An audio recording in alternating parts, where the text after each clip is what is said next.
मैं अयोध्या नगर बोल रहा हूँ। मेरा नाम अयोध्या इसलिए पड़ा क्योंकि मुझे युद्ध में न तो कभी पराजित किया जा सका और न ही किया जा सकेगा। वेदों में मुझे ईश्वर की नगरी कहा गया है और मेरी संपन्नता की तुलना स्वर्ग से की गई है। आदिकाल से मैं पवित्र सरयू नदी के तट पर 12 योजन लंबाई और 3 योजन चौड़ाई में बसा था। कई शताब्दियों तक मैं सूर्यवंशी राजाओं की राजधानी रहा। मेरा इतिहास हिंदू धर्म के सबसे पुराने इतिहास में से एक है। मेरी उत्पत्ति ब्रह्मा जी के मानस पुत्र मनु से संबंधित है।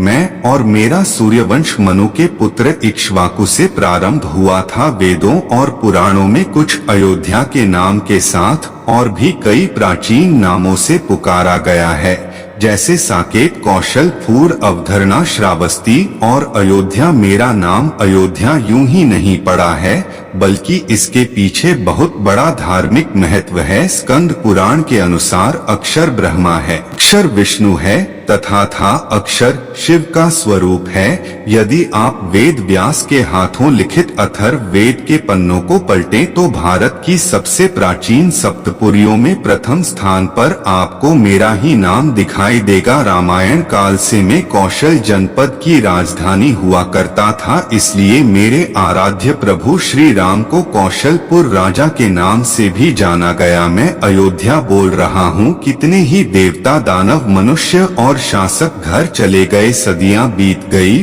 और फिर युग बीत गए, लेकिन मैं यही सरयू के तट पर अडिग रूप से खड़ा सब कुछ देखता रहा। मैं वहाँ यशाली नगर जिसकी गोद में खेलकर रघुनंदन श्री राम बढ़े हुए, वह जन्मभूमि जहाँ मेरे आराध्य राम लल्ला ने पहली किलकारी की, वह दशरथ महल, वह वन मार्ग जहाँ मेरे प्रभु का बचपन बीता को मार्ग है, जहाँ से गुरु वशिष्ठ के साथ गुरुकुल गए, वह अवधपुरी जहाँ से श्री राम की भव्य बारात निकली थी, वो कनक महल जो महारानी कैकेयी ने सीता जी को मुँह दिखाई पर भेंट किया था, वह सरयू का किनारा जहाँ श्री राम और माँ सीता ने पहली होली खेल को, हनुमान गढ़ी जहाँ हनुमान जी ने कई वर्षों तक रहकर अयोध्या की रक्षा की, वह राम की पैड़ी जहाँ खड़े होकर राम लक्ष्मण ने संसार के सारे तीर्थ स्थानों की एक साथ दर्शन किए, कुछ सहस्त्रधारा घाट जहाँ लक्ष्मण जी ने अपनी देह त्यागी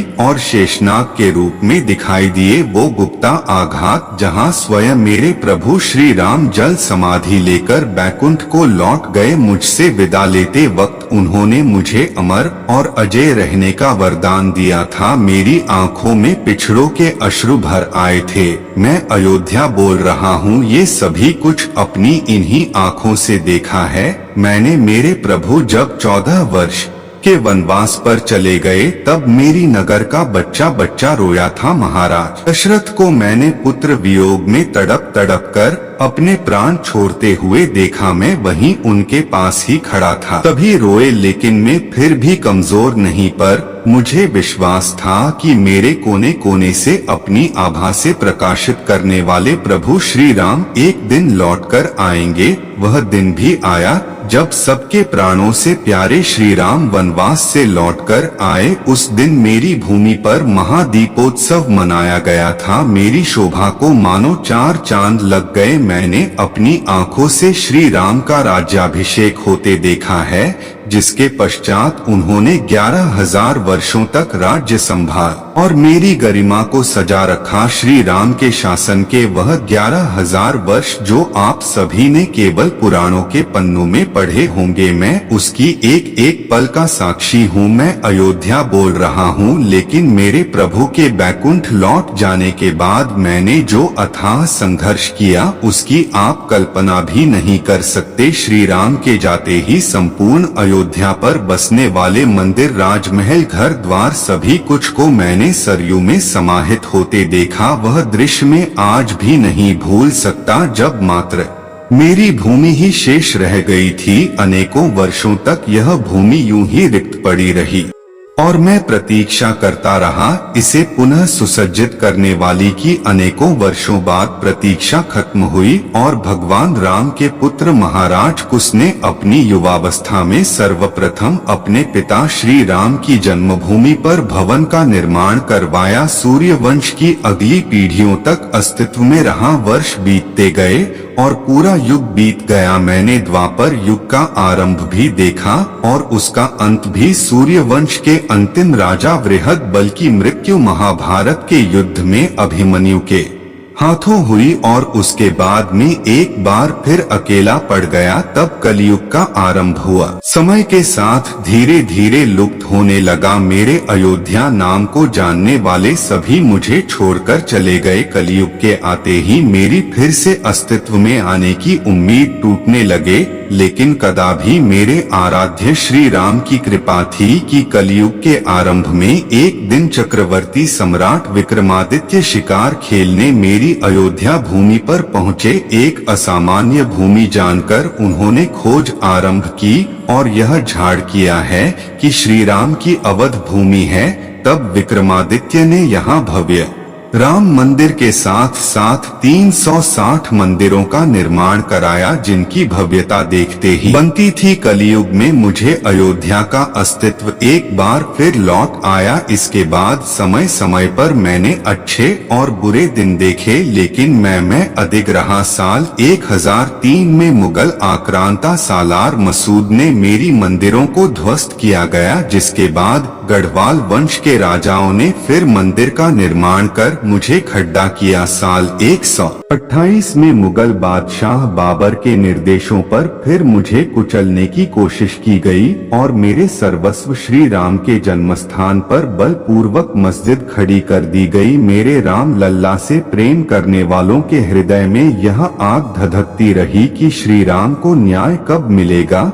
और 1853 में आग भड़क उठी जब यहाँ पहली बार हिंदू मुसलमानों के बीच दंगे हुए। उस समय अंग्रेजी सरकार ने अस्थायी रूप से समझौता कराया। साल 1949 की खुदाई में यहाँ श्री राम के अवशेष मूर्तियां पाई गई, जिसके बाद 1950 में सिविल कोर्ट में मूर्ति स्थापित करने की इजाजत मांगी गई। साल 1961 में एक बार मेरी उम्मीदों पर प्रहार हुआ और मेरे आराध्य श्री राम की मूर्तियां हटाने की कोशिश की गई। साल 1984 में विश्व हिंदू परिषद ने मंदिर निर्माण के लिए कमेटी का गठन किया और हिंदुओं को एक छोटी सी विजय के रूप में यहाँ अपने प्रभु श्री राम की पूजा करने की अनुमति मिली। इसी क्रम में साल 1992 में कई हिंदू संगठनों ने मिलकर मस्जिद के विवादित ढांचे को गिरा दिया, जिसके बाद देश भर में सांप्रदायिक दंगे भट्टी को थे, जिसमें 2000 से ज्यादा लोगों को अपने प्राणों की आहुति देनी पड़ी। साल बीतते गए, अदालत की सुनवाई जारी रही, अर्जियां लगती रहीं, तारकें मिलती रही, लड़ाई लड़ जाने वाली चेहरे भी बदलती गए।